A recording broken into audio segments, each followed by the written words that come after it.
Heyo, what is up everyone? It is the ALPHAJAY of the ALPHAJAY show and welcome back to another versus video. Today we will be taking a request, Mimic Madness, and this request of 2 good SpongeBob episodes and combining them both for this versus video. Why? Well, it has been a while, but I have not seen such a positive reception from a modern SpongeBob episode, the way that I did from Mimic Madness. So if that is what people consider one of the best offerings of modern SpongeBob, well, let's put that to the test of one of the best offerings of classic SpongeBob. So let's get into it. As usual in my videos, my art shout out for this video is these awesome neon Sonic and Tails pictures from this person here. It's amazing and I really think you guys should check it out. Give it lots of love, lots of retweets using the link in the description. So let's start off with the newer episode first, which is Mimic Madness. This episode starts off with Mr. Krabs and SpongeBob and Squidward at the Krusty Krab. Mr. Krabs is giving a speech, getting his workers pumped up to work at the best restaurant in Bikini Bottom. As someone who has seen and reviewed a lot of Krusty Krab episodes, it is refreshing to see Krabs being more of a leader than a boss. He does retain his love of money, but not at the expense of losing character or being a jerk to his employees. I will repeat what I said in a few other post-sequel episodes of SpongeBob. This new bouncy animation is great, and I'm glad they're doing it. It makes the cartoon feel like a cartoon. Krabs slaps SpongeBob for being too enthusiastic, and slaps Squidward for not being enthusiastic enough. I mean, it's hard to be enthusiastic when you're asleep. This leads to a few remarks before Krabs leaves to count his money, as per usual. I'll be in the office polishing yesterday's booty. It wasn't an insult, Mr. Krabs. It was a tribute.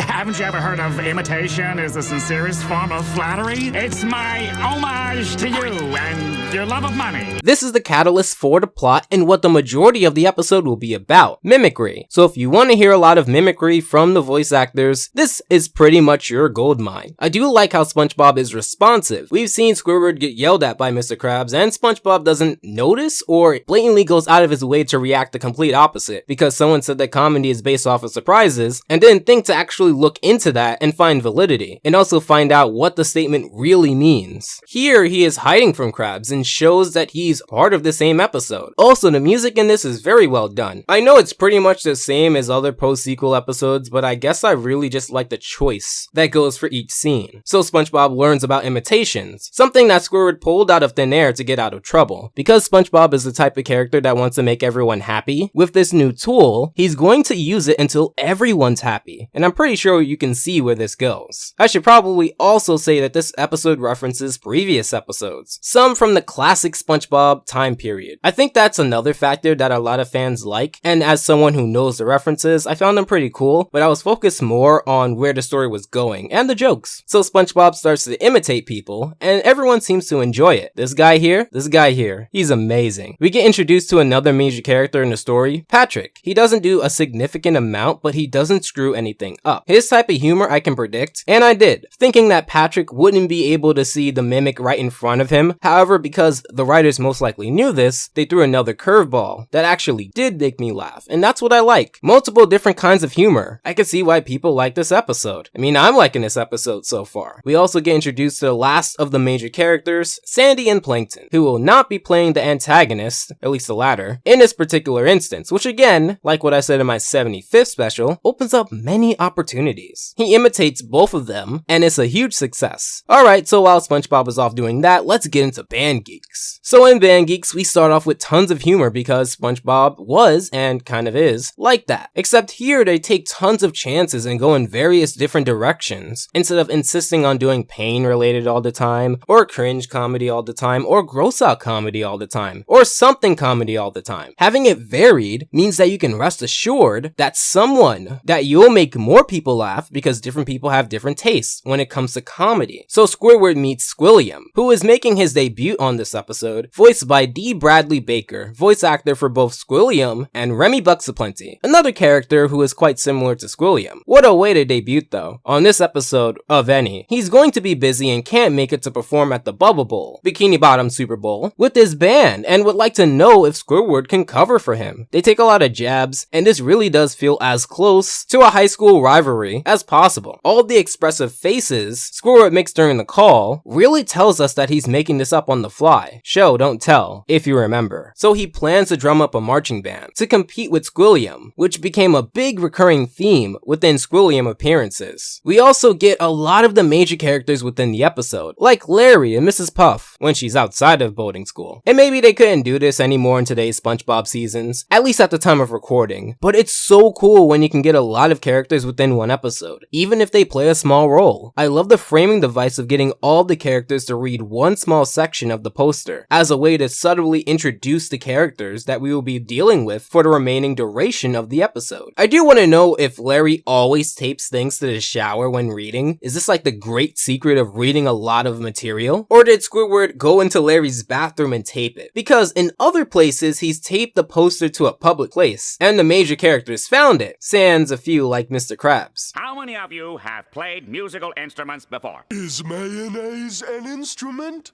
No, Patrick, mayonnaise is not an instrument. Horseradish is not an instrument either.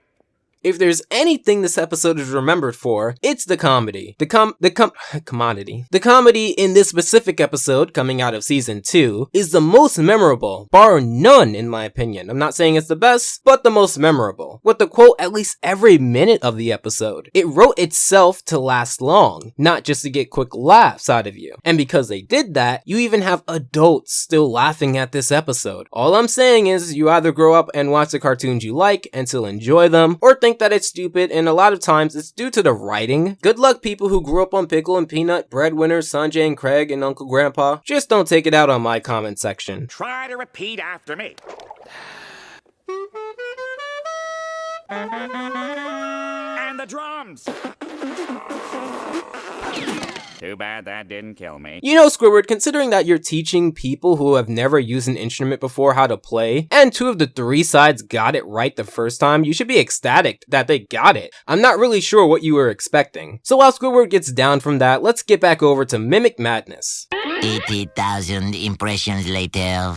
Would you please stop imitating me? It is starting to get very annoying. So they can hear the narrator. Canon destroyed forever. So obviously, because virtually nothing can be funny the exact same way 80,000 times, we get the backlash. This guy should be a professional rage quitter because I give that a 10 out of 10. This is the part where everyone pretty much stops liking it, and I gotta say, it is predictable. But again, just because something is cliche doesn't mean it doesn't work, but just because it works doesn't mean it isn't cliche. We also get Sandy being the leader, which is actually not new to modern SpongeBob episodes, as my review of Patrick the Game would show. But remember, this is the same woman who is trying to get SpongeBob out of his house. I just feel like they're going to run this part of her personality into the ground the same way they did with Science. But as a person who hasn't watched the majority of season 10 and season 11, I can't really say for sure. So they try to get SpongeBob back to his normal self, but he insists on imitating them. I feel like because of the song, spoiler alert, to come at the end of the episode, we didn't get to see a lot of impressions, or even the slow decline into people not liking impressions anymore. It's like we see about 6 impressions that went well, a time card that tells us there's been a ton in between, and now they're trying to stop him. Usually in episodes like this, like No Hat for Pat, there's a point where either the main characters tell him that he's going too far, or something of that nature, but we go from very amused to very annoyed, and although a lot of post-movie SpongeBob episodes were very dull, the last thing we need is for a post-sequel episodes to be very annoying. But again, I haven't seen a lot of episodes yet, so I don't know. I'm sure you'll let me know in the comment section down below though. Good morning, Gary.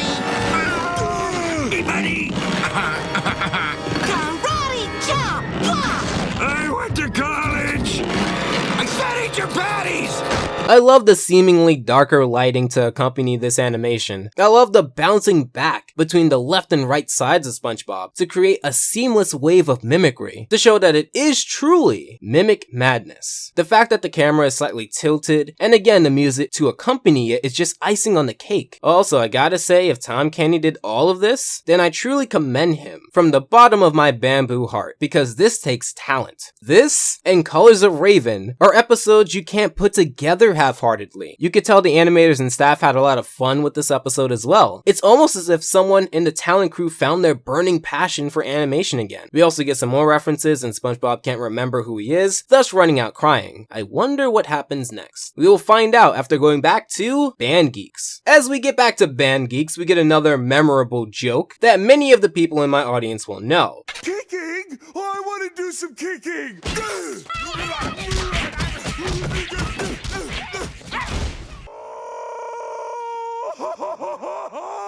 Whoever Whoever's the owner of the white sedan, you left your lights on.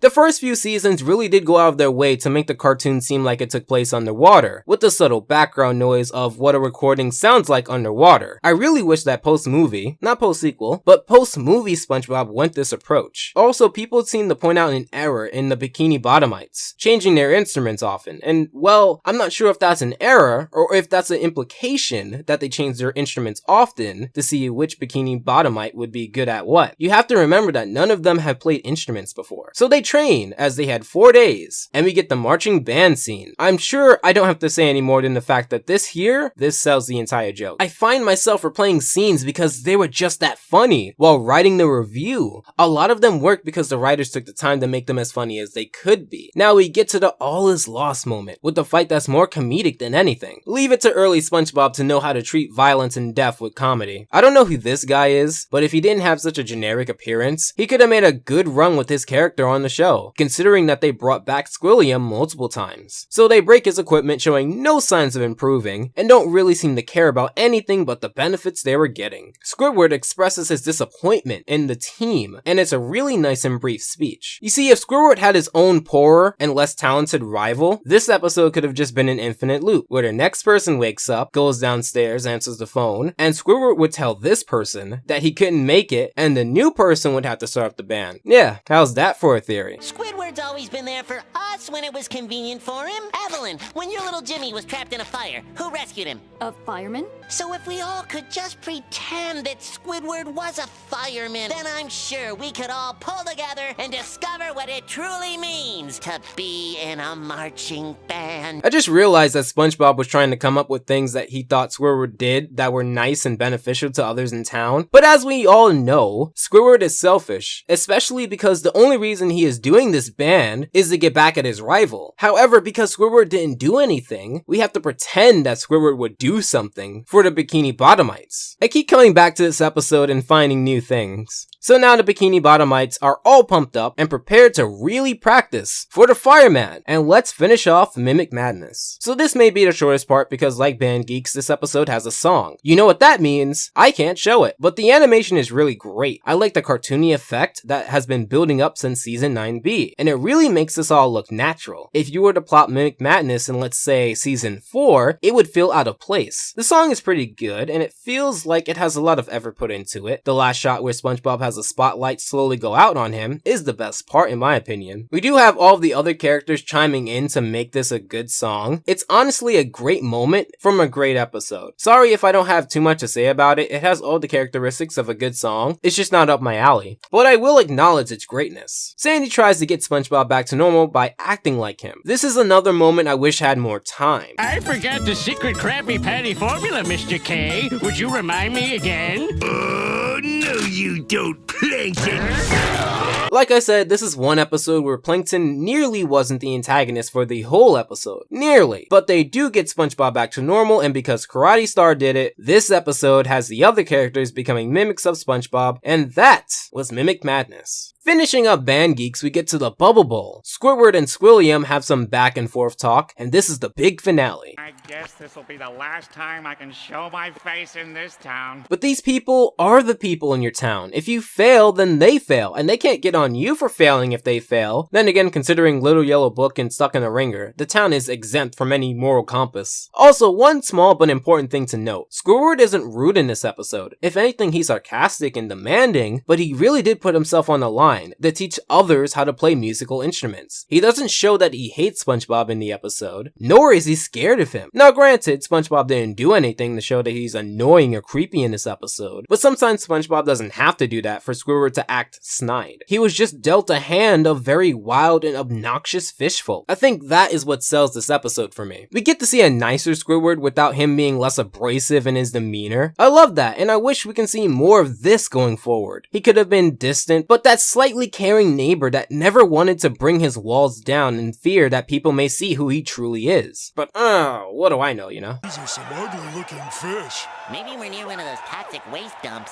I think I'm gonna be sick. Yeah, I heard it was the result of a nuclear explosion around this place called Bikini Atoll, but it's just a theory. A game theory. Game, fish, it's a thing, look it up. So we get to the song, which I won't play as much as I would love to, but it's somewhere on the internet. I do like the blend of the live action crowd, which is a USFL Memphis Showboats versus Tampa Bay Bandits game, and animation. I think classic SpongeBob did it in a way that wasn't too intrusive. You can see how he's just living through the music, and this is indeed an epic moment. Like I said, he isn't rude, but he is quite smug to Squilliam, but you get what you give in this instance. The way the characters move throughout the music video is so simple yet so effective. All of this works because they pulled together for this one moment, and what happens after this, no one knows. But we do know one thing. Squidward wins, and he's happy, and that's what the viewers take away from this episode. That is what the viewers leave this episode with. He jumps into the air, and the episode stops. Similar to the first movie, and that was Band Geeks. So which do you think is better? Personally, for me, I still think Band Geeks is better. The comedy was more spread out and it was more subtle, and I love the faces in Band Geeks just a little better. I tried not to make any nostalgia-based points in my review, because that would be unfair. Where Band Geeks lacked, Mimic Madness made up for, with its more talented voice acting, smoother animation, and color and song choices. Where Mimic Madness lagged, and Band Geeks soared, came in the form of a better song, more in-tune comedy, and better paced story. Both had a surprisingly simple plot that worked tremendously, and both had a lot of characters come together for what is the best of modern and the best of classic SpongeBob, or at least one of the episodes from the best of each period. If you think Mimic Madness is better, I wouldn't blame you, but it does run the risk of not being funny to those who wouldn't think that impressions are funny. But let me know what you think of both episodes. Does Band Geeks still hold up to this day? Does Mimic Madness entice you to see more episodes from season 10 and season 11? Let me know all about that in the comments down below. While you're doing that, make sure to follow me at the ALPHAJ Show on Twitter for the latest and greatest, and me stealing my friends' 1 like equals blog posts that ultimately become boring after the 50th like. Those and my other social media outlets are always in the description below, along with my request video. Like how this was a request, there is many more to come, so put it in that video. If you're leaving it in this comment section, it won't be considered. If you really like this video, please check out my Versus playlist for more of that type of content. Make sure to subscribe and feel free to consider my Patreon. As always, I hope your time is well spent, and Alpha out.